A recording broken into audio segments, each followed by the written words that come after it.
Welcome, everyone. My name is Dustin Cedars. I'm the Vice President for Institutional Advancement. We're excited to have everybody joining us here today.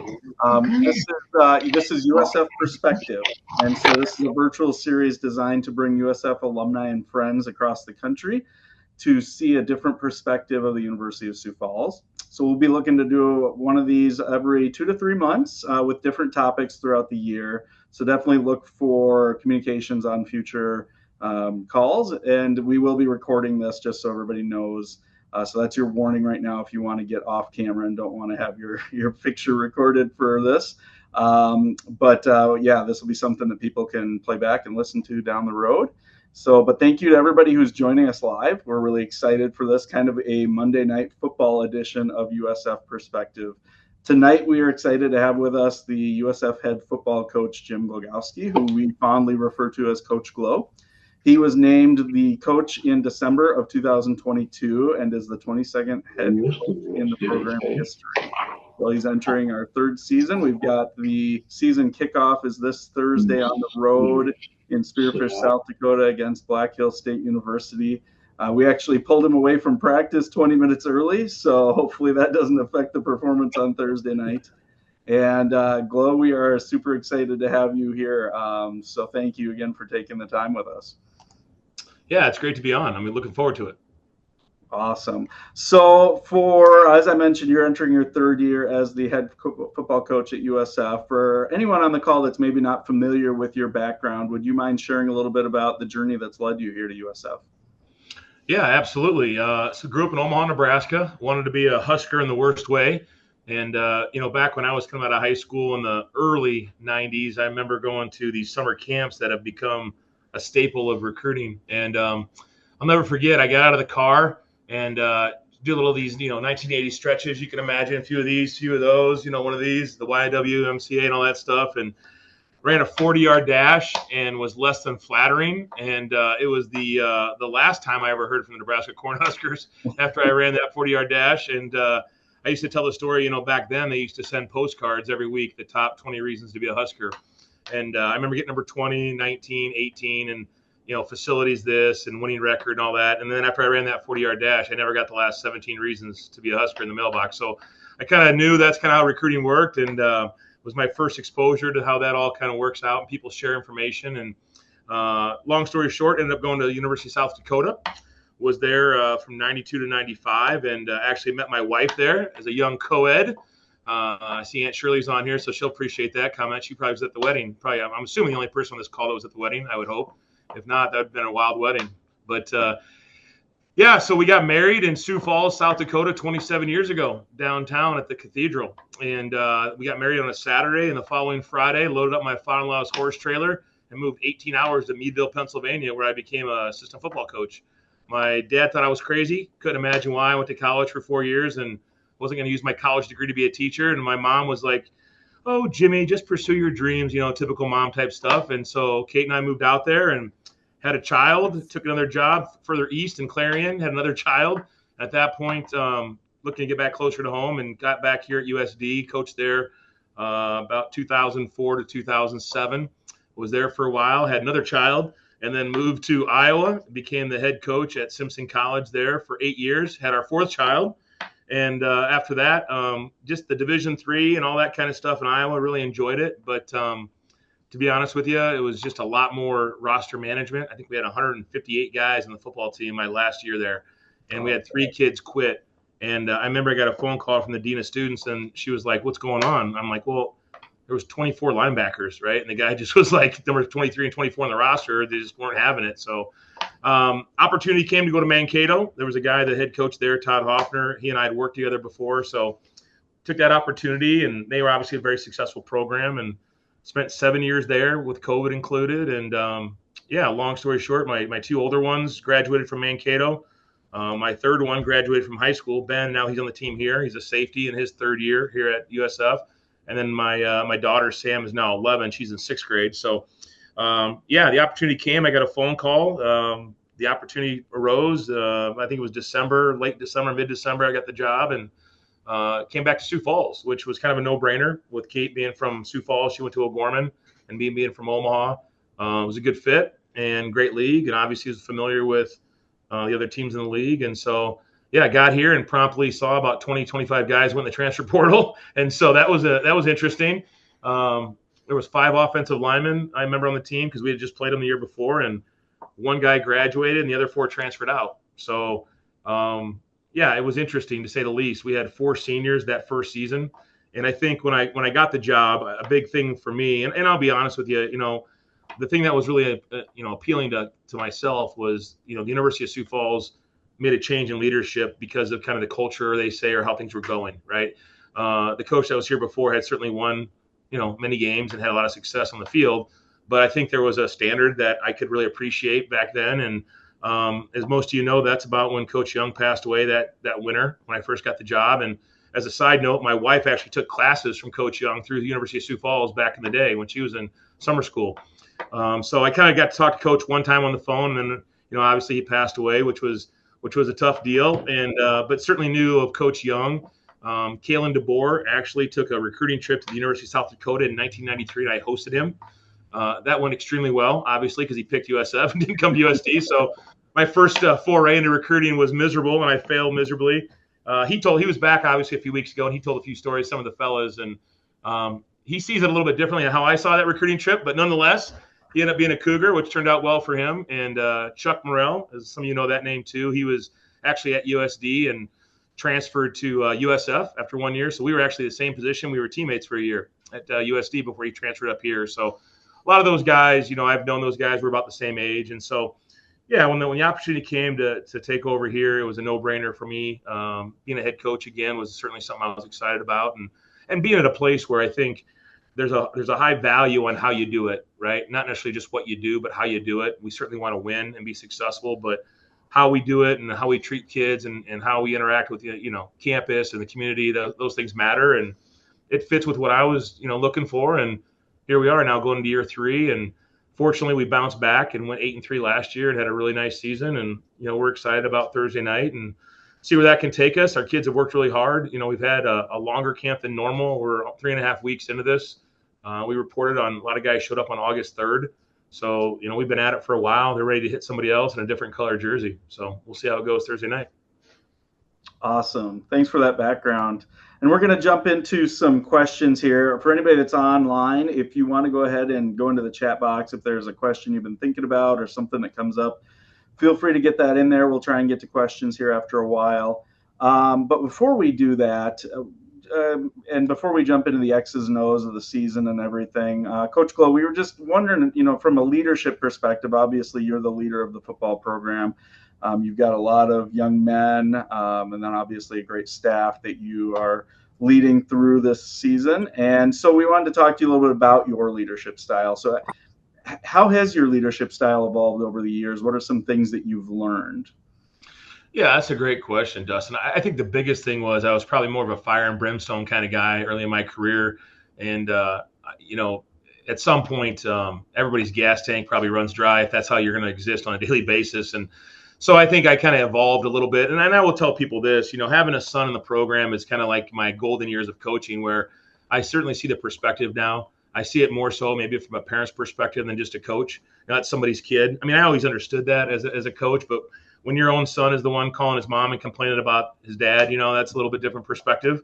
But so I certainly see it's very personal and intimate. When he has struggles and frustrations as a college student athlete, it's a very good reminder that, that's kids there's somebody on the other side of that phone that they're calling at night when it's not going their way. Right. And so I understand that more now than ever. I think the one thing I try to do is to try to make kids understand that this isn't a consequence-based opportunity for them. In other words, if you don't do this, this is what's going to happen. I try to stay away from those kind of this or that type of stuff. Because really, if you're motivating by fear or consequence, it's like this. If somebody's gonna, wants to go steal a candy bar, and if they get caught, and they really need that candy bar and they can't afford it, and they're driven by certain circumstances, they're going to take the candy bar no matter what, right? But if you tell them ahead of time, hey, this is why you don't take the candy bar, this is why it's important to do the right thing, there's somebody else that's losing money on this deal, and you try to teach from that perspective versus once the event happens, there's a consequence. I just think that's just a different way of looking at it. And so for my style, whether it's the coaching the coaches or coaching the players, we say, hey, here's the expectation. I think if you invest on the relationship on the front end, then the kids don't want to let you down. And I guess maybe that's more of my approach, is I want to create a relationship where they don't want to let us down because we've invested so much time and effort, versus if you have no relationship and then you just yell and scream when you don't get the result you want and you're motivating by fear, that's not necessarily a long-term recipe for success in my mind. So, for example, we have a leadership group, right? We voted on leaders, team captains and whatnot, and we do it different every year. This year was a little bit different. We voted and 10 guys got the majority of the votes. Of those 10, Cam Dean, our quarterback, and Garrett Hoffman, a safety, got by far and away the majority of the votes. So those guys were clearly our 2 captains. But then those other 8 guys are part of this leadership group. And so we have a kind of a saying in the program is, culture, leadership, however you want to look at it. Culture is really what the majority is willing to allow. So if you think about that, what is the majority of your football team willing to allow? Is that running on and off the field? Is it having a messy locker room? Is it using foul language when you're out and about traveling? So if you have a group of guys that can follow in line and understand why we're doing things versus, well, I'm going to make sure I put my stool away at night because if I don't, coach is going to make me run 10 gassers. Like, I don't know if that's what gets kids to keep their stool in their locker every night, right? They're just avoiding punishment. And so there's enough things in this world where if you do this, you get this punishment, and that's how we motivate people. I guess my leadership style is more or less to say, hey, listen, here's why I need you to do this. If you do this on a regular basis, this is possible. If this is really what you want, you're going to do it. It's like morning workouts. People don't maybe understand this, but we started on January 15th at 5:45 in the morning, 4 days a week. So this season, if you can think of it this way, this season is about 3/4 of the way through. Our season started on November 16th when the last season ended, and it ends hopefully in December, but potentially in November.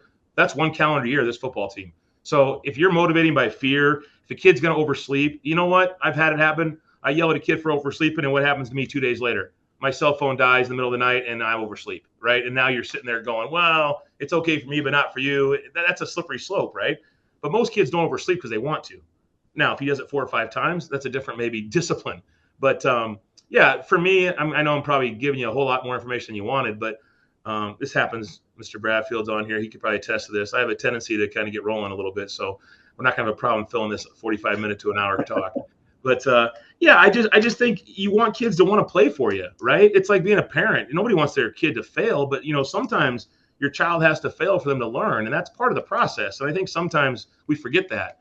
And, another thing we say around here a lot is I'm not here to prepare, the path so you can be successful. I'm here to prepare you so you can handle whatever path you have to go down. And that's important. And there's no better example of that than football. I have no idea what's going to happen on Thursday night. Our best player might fumble the opening kickoff, and we might be down 7-0, 20 seconds into the game.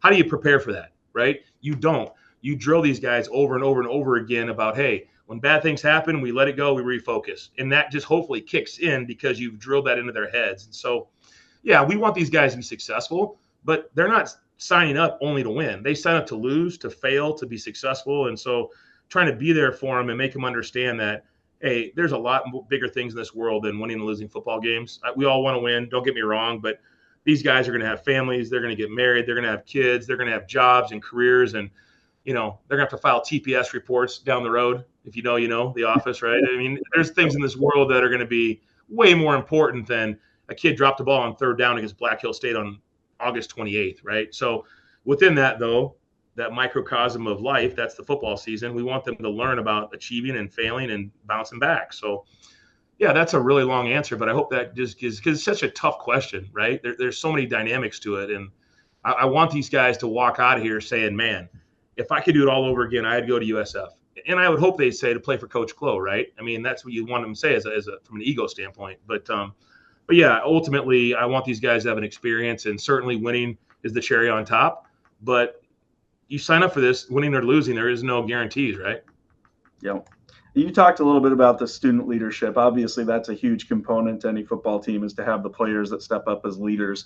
What kind of leadership components do you try to pass along to those players as you're leading? You're trying to develop them as leaders as well. Yeah, I think one of the biggest things we talk about is you have to put yourself out there, because when you put yourself out there and kind of bring the spotlight to you, I'll give you an example. If we're running sprints, right, and you're not a guy who really likes to sprint, that's really not your thing. Well, by saying, hey, guys, let's go, and stepping out in front of the group and encouraging guys, you've now essentially brought the attention to you. So you can't dog it on the sprints, right? You got to go hard.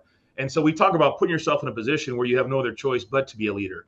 In other words, you can't complain because you've been positive all along. And then people will say things like, well, this guy isn't really all in. So we challenge these guys to put themselves in a position where they have to get comfortable being uncomfortable. I think that's the first thing. And, Cam Bean's a great example. He's a quarterback that transferred here when I got the job. He walked into a situation where Adam Mullen, who's one of the better leaders we've had here, I mean, imagine Adam Mullen being a captain 2 years in a row as a backup quarterback. I mean, that's pretty impressive. That says a lot about what the kids think about you. But Cam walked in here. He obviously had the shadow of Adam being here and being the starting quarterback. And now he's finally, after 3 years, has his opportunity where he's kind of paid his dues. And I hope he's been paying attention the last 3 years of what Adam did, because that's a great example of leadership. But not just him, all of our guys, right? And ultimately, we say this a lot. We have a lot of sayings, obviously, but we talk about, a lot of guys prepare and they hope and they pray that they get that opportunity, right? And they miss the point. You should be preparing in such a way and praying that you're prepared when the opportunity presents itself, right? And instead of the other way around. And so many guys are worried about opportunity. They're not worried about being prepared when the opportunity shows up. So those are things that we really preach about. Hey, day in and day out, the daily struggles, the challenges, you got to stay consistent. And ultimately, when your opportunity comes, make the most of it. That's great. So we're starting to get some questions in the chat. Before we jump into that, I do want to highlight one question that you already hinted on. You talked about that transfer portal. I'm sure it's one of your favorite things to talk about. Oh my gosh. For people that aren't familiar with the transfer portal, could you talk a little bit about what it is, how it's changed, as of late, and what are the challenges that go with the transfer portal as a head coach, and maybe what are some of the potential benefits if you can manage it right? Yeah, it's really hard for me because I'm a guy that went to one school, I stayed there and it didn't always go great, and you just kind of gutted it out. Now, going back to my comment about penalties and all that, if you were doing decisions based on penalties, back then, if you transferred, you were penalized a year of eligibility.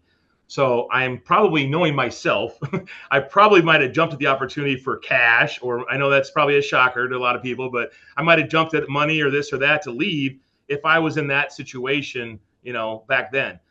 The difference is today, these kids grow up in a culture where it's really instant oatmeal. And as my wife would say, it is not instant oatmeal, it's a crock pot, right? It just takes time.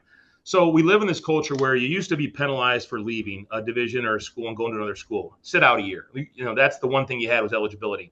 Well, now, that's in essence, you not only can you go to any school you want whenever you want, you don't even have to be eligible at the school you left. You can be ineligible, get eligible at the new school, and still be eligible to play in the fall. So basically what's happened is it's become a free agent market of sorts that we've never seen before.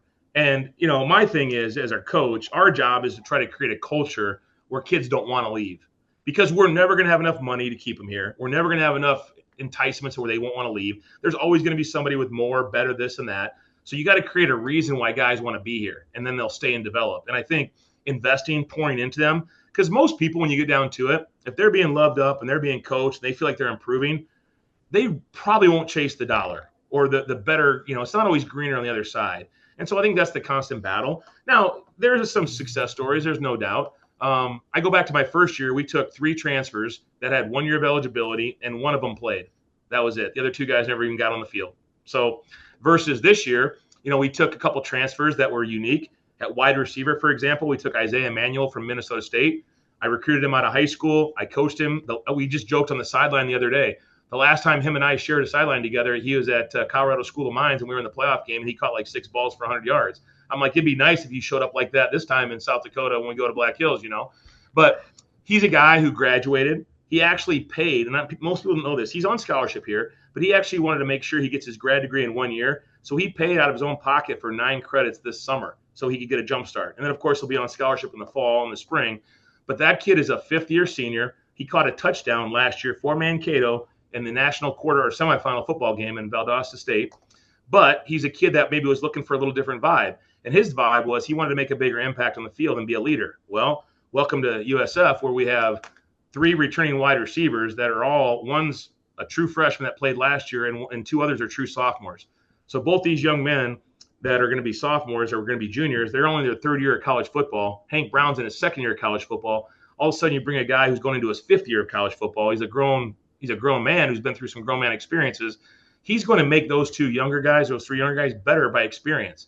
just how do you take care of your body as you get older? And those guys, if Isaiah wouldn't have shown up, they would not have had anybody above them to kind of show them the way. So you're trying to do some of those things that help. Now, at wide receiver, we also graduated 5 kids last year. So if you can plug a guy out of the portal and kind of go and I call it preferential shopping, right? You have a preference of what you need. Let's go shop for that guy.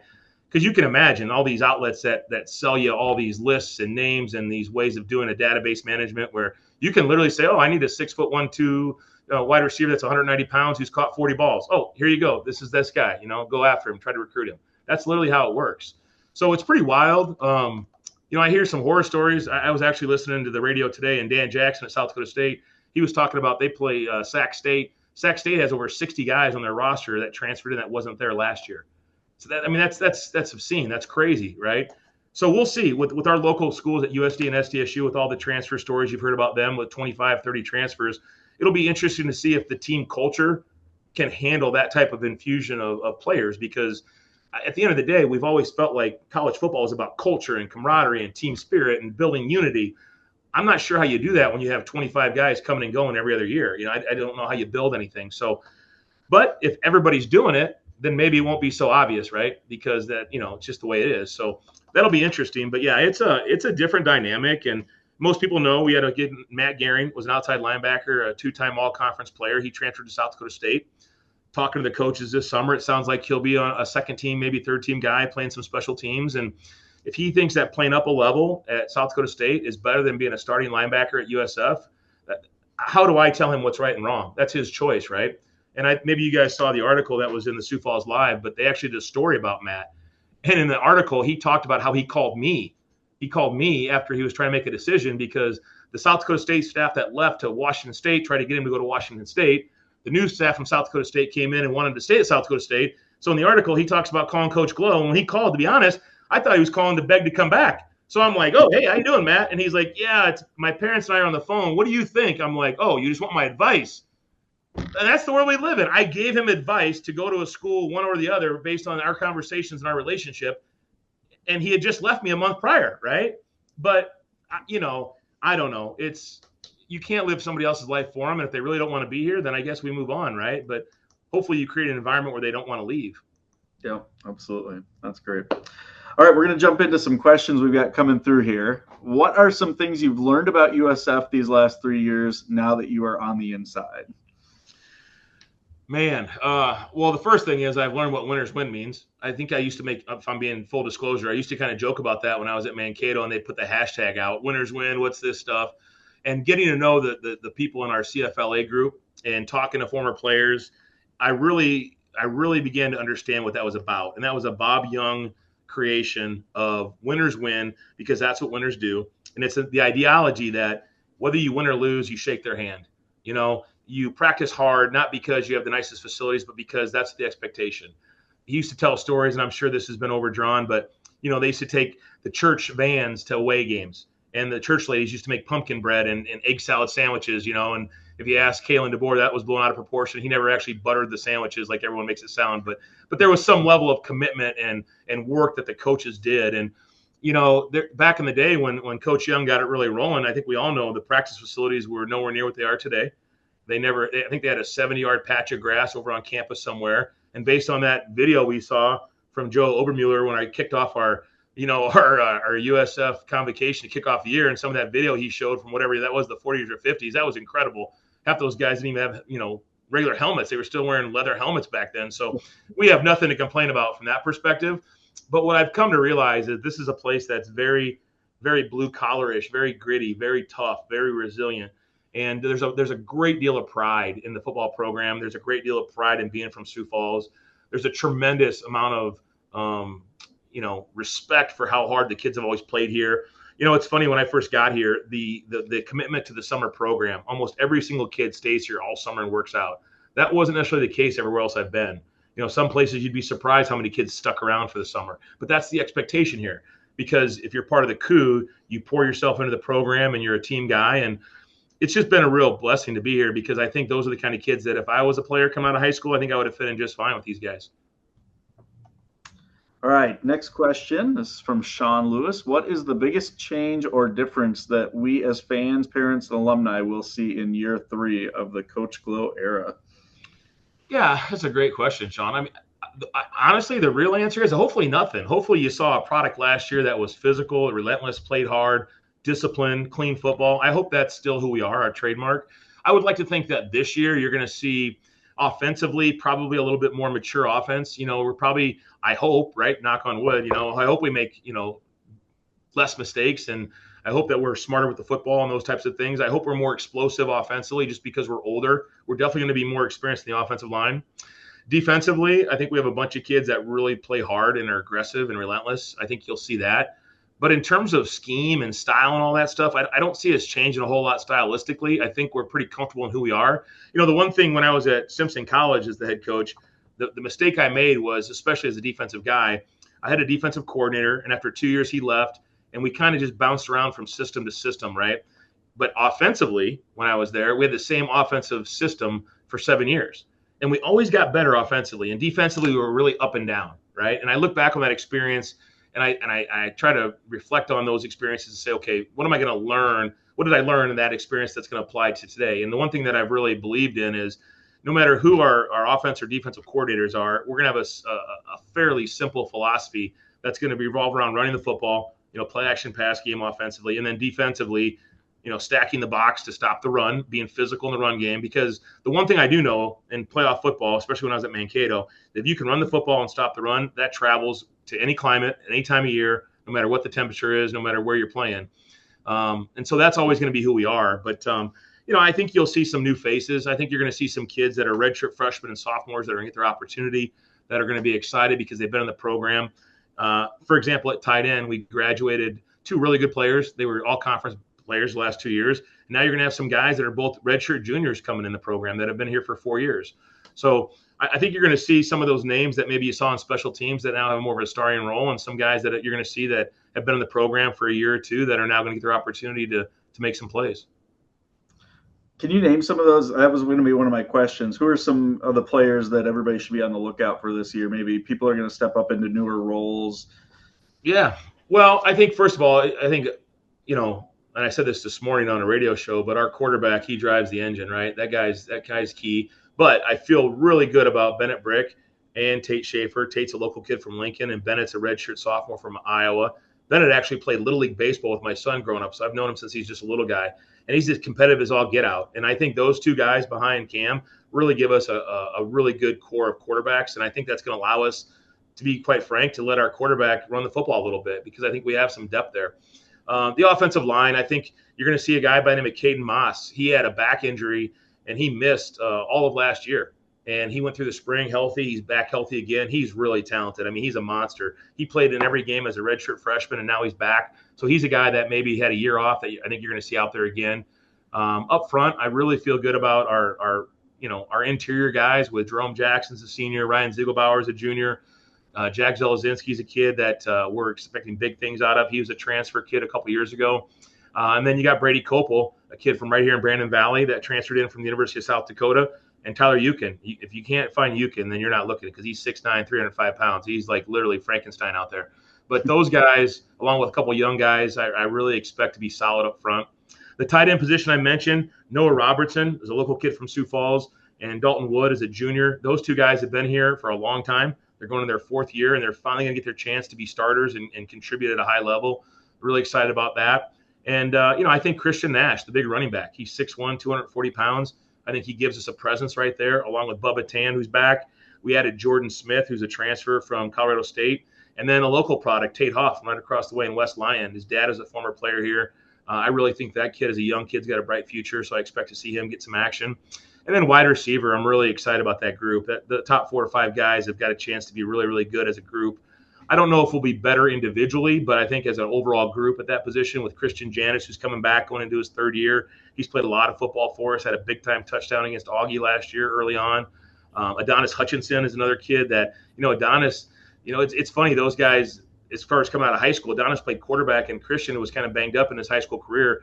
He's actually a heck of a swimmer, and Adonis was a really talented quarterback in high school. So those guys have transitioned to receiver, and they're growing into their own. Like those are guys that are finally going to their third year. They're both healthy. They had really good camps. So I'm excited about those guys. And you throw in Hank Brown, who had a really special spring. He played as a true freshman last year, a kid out of Dowling High School down in Des Moines. Really feel good about him. Throw in Isaiah, the transfer. And then you got a couple of younger guys. Isaac Jarofsky from Lincoln High is a redshirt freshman, a local guy, who him and Tate had a great high school career hooking up together. And then look at Jack Merkwan, kid from Pierre, who had a great career at Pierre. That's a redshirt sophomore. So I feel like that group is really talented. And, obviously you graduate Carter Slykehouse, who is one of maybe the better receivers ever play here. But I feel good about the cover there. Certainly is not bare. And there's also some younger guys that have a chance too. Defensively, some people might remember Cal Botsford. He's in his 7th year. I mean, if there's such a thing as a 7th year, I know the old Tommy Boy comment. That's usually called the doctorate. Is he getting his doctorate? Yeah. I know, 7 years. That's usually called the doctor. But no, he's going to get his graduate degree. It's pretty cool. Just to mention that leadership group.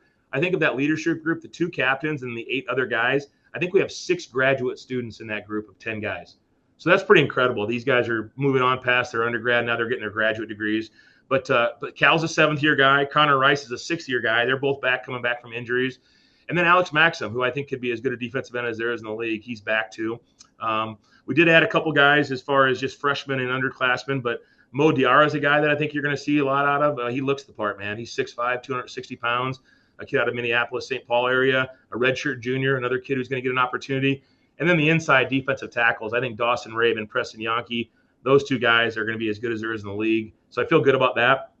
Middle linebacker, Andy Henson. Andy was Andy's a great story. He's a kid that I recruited out of high school, committed to me at Mankato, followed me down here, had a tough first year, kind of struggled a little bit, homesick and all that stuff. Actually went home after the Mankato game. He walked to my office and said, I'm done. I'm going to go back home. He played as a true freshman. And then over Christmas break, he was playing video games online with my kid, Ben. And they're playing video games online. And I'm like, who are you talking to? And he's like, oh, I'm talking to Andy. I go, Henson? He goes, yeah. I go, what's he doing? He goes, oh, he's just back home working in a factory. I go, does he want to come back and play linebacker? Kind of tongue in cheek. And he's like, Andy, you want to come back? And he's like, seriously? He goes, I'm tired of this factory job. I'll come back. So he shows up in the spring. We cut his scholarship because he came back. We didn't have much scholarship money.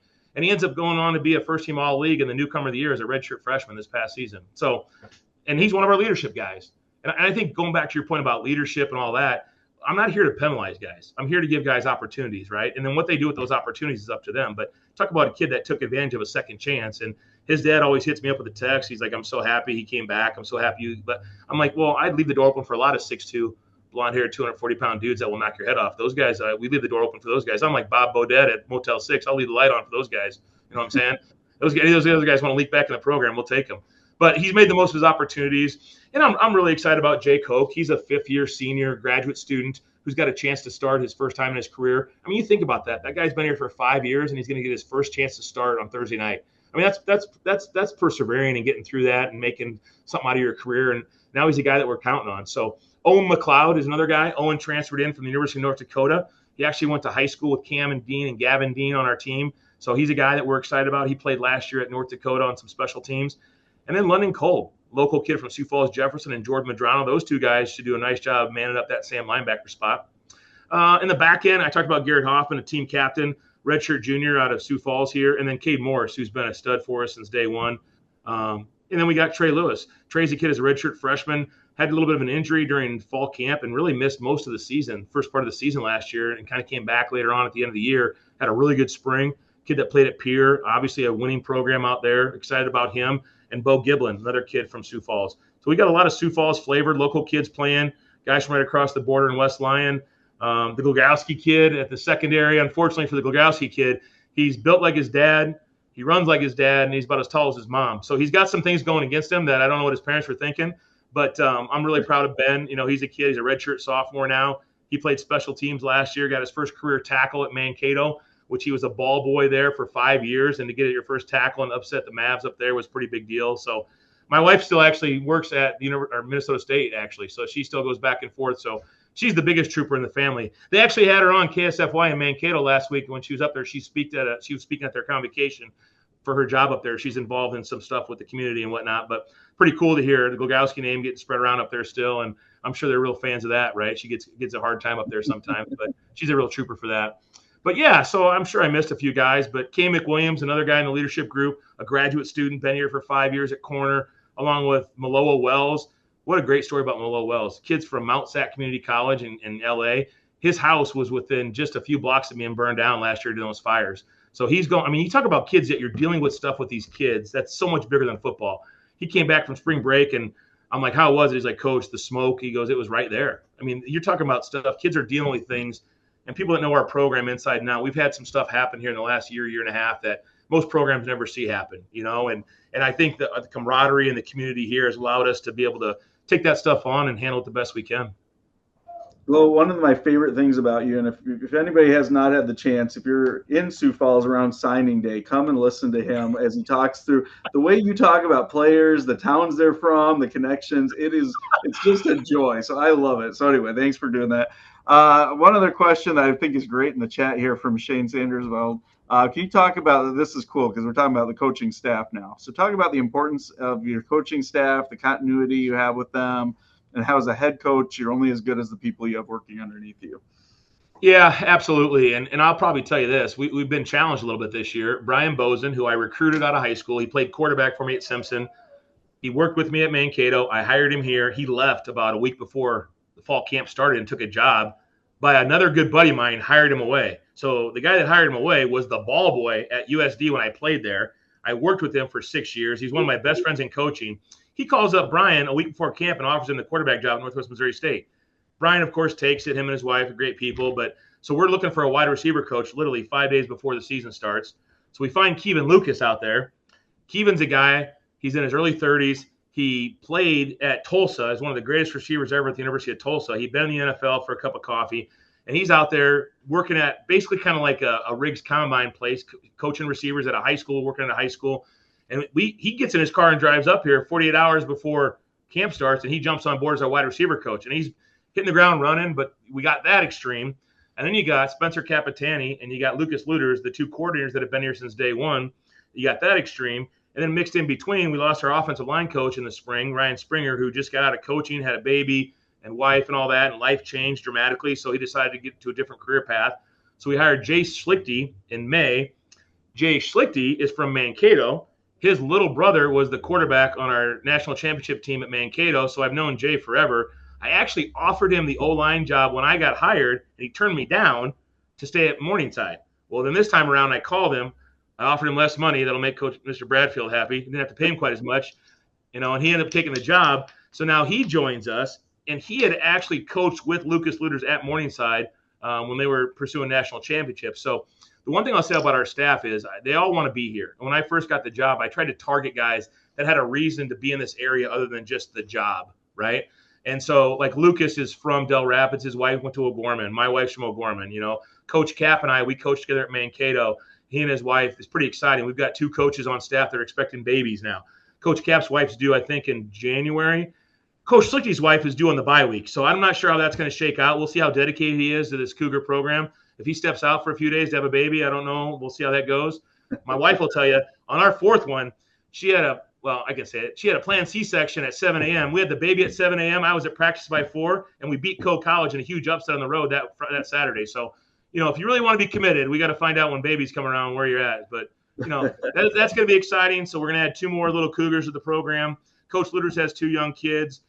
So it's really fun. Last Saturday was the end of fall camp, and in an effort to save a little bit of cash, again, Dr. Bradfield's going to appreciate this, we did a grill out here at the Bubble. And so we had all the families here, and my wife presented a baby gifts and all that stuff. And our kids are so funny. They start clapping, open it. They want to see what present she got, So we had the barbecue going on. We're cooking brats and burgers. Our coaches are serving. And we just try to make it because there has to be a reason why kids want to be here, right? There has to be a reason why kids want to be a part of the program. And I'm not saying grilling burgers is why they want to be a Cougar.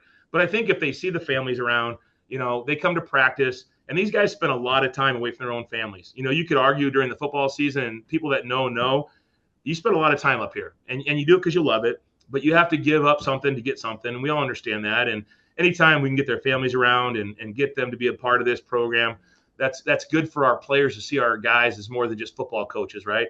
They see Coach Schlichty and his pregnant wife, and they understand he's a husband and he's going to be a father for the first time. And you see Coach Luters and his 2 boys running around playing catch on the field, and I want them to see that. And I think we've tried to hire quality people that's important to them. And And that's not just that. We have a bunch of other coaches too that I probably didn't mention, but they all do a great job. They're all committed, and I'm really excited about what this group's able to accomplish. That's awesome. That's great to hear. All right, we're going to take one last question from the audience here, and then we'll wrap it up with a final question. So this from John Solberg. Who is the coach that has had the biggest impact on you, and who is the best and most effective coach you have ever seen, if those are different? Yeah, no, that's a no-brainer. So there was a guy by the name of Mike Friedel, and some people might know that name. Mike Friedel was he played at Dakota State, and then he coached at Augustana. Well, about halfway through my college career, he was unemployed because the head coach at Augie left, and he was actually selling trailers for Jim Heinitz. And they went up and talked to him, and he decided to take the defensive coordinator job at the University of South Dakota in 1994. And a young Jim Glogowski was running absolute wild, out of his mind, out of control, self-centered, egotistical, creating his own celebrations after big plays, being a complete clown at the University of South Dakota about 1994. And Mike Friedel came in, and he was a cowboy as much as any cowboy there ever was. And he grabbed me figuratively and literally and said, listen, you're going to grow up. This is what you're going to do. I don't care whether you like it or not. And if it was not for him, I never would have become not only the player, but at least the man that I am today. And next to my family and my parents, he was the biggest influence in my life. And long story short, after I finished playing, my first job was actually a graduate assistant coach at Augustana, because after my senior year, Mike Friedel went back to Augustana to coach again. So he got me a GA job at Augustana with Jim Heinitz. And so it's funny, Jim Heinitz was a big mentor too. We played Augustana last year at the field over there at Kicker Overby Stadium. And one of the guys that came up to me in the pregame was Jim Heinitz. And he's like, hey, Glow. And Jim, he pulled me over as he was going up the elevator and had a few words with me. And we lost that game. I got an email from Jim on Monday morning relating that loss to Augustana to his loss to North Dakota in 1991. And just saying, hey, Glow, hang in there. And now keep in mind, he was an Augie guy. He coached at Augie. And for him to reach out to me after that game, after Augie beat us, and just say those nice things about you're doing the right things, keep going. But that's those two guys probably made the biggest impact on my coaching career. And I think I look back on that. And it was funny about Coach Friedel. I don't know how much he knew about X's and O's. I really don't. I mean, I think he had a pretty good idea. But that guy, I would have ran through 5 brick walls for that guy. And it wasn't because of what he knew. It's how he treated me, and how he cared about me. And it wasn't always pretty.